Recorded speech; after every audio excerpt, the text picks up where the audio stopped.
Hey, what's up everybody? It's you boy Arjaras and finally আমি চলে আসছি হাতির ঝিলে and হাতির ঝিল সম্পর্কে আমার ভাই অনেক ধরনের কোশ্চেন ছিল বাট সবগুলো কোশ্চেনের থেকে একটা মজার কোশ্চেন ছিল এটা দেখতে ভাই জোস অ্যান্ড আমরা সবসময় নাটক এবং সিনেমাতে এই হাতির ঝিলটিকে প্রতিনিয়ত যেরকম দেখে আসি বাট সেইখানের চিত্র অনুযায়ী এটা ভাই দেখতে পুরোপুরি আলাদা।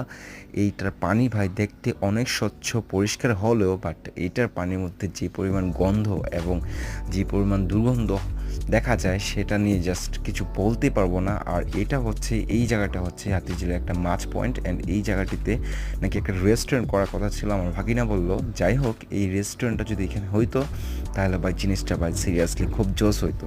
এই পুরো পরিকল্পনাটি করা হয় ঢাকা সিটি কর্পোরেশনের মাধ্যমে 2010 সালে অ্যান্ড যে পুরো ঝিলটাকে একটি সৌন্দর্য বর্ধনের কাজে নিয়োগ করা হয় অ্যান্ড এই জিনিসটি করার জন্য অবশ্য প্রচুর টাকা ব্যয় করা হয়েছিল বাট এটাকে সৌন্দর্য যেরকম বাড়ানোর কথা ছিল ওরকমভাবে কোনো কাজই করতে পারে নাই। এদিক থেকে সরকার কিন্তু ভাই সিরিয়াসলি খুবই ব্যর্থ অ্যান্ড এটাতে মোট টোটালি 6টার মতো সেতু আমি দেখলাম। যাই হোক, অবশ্যই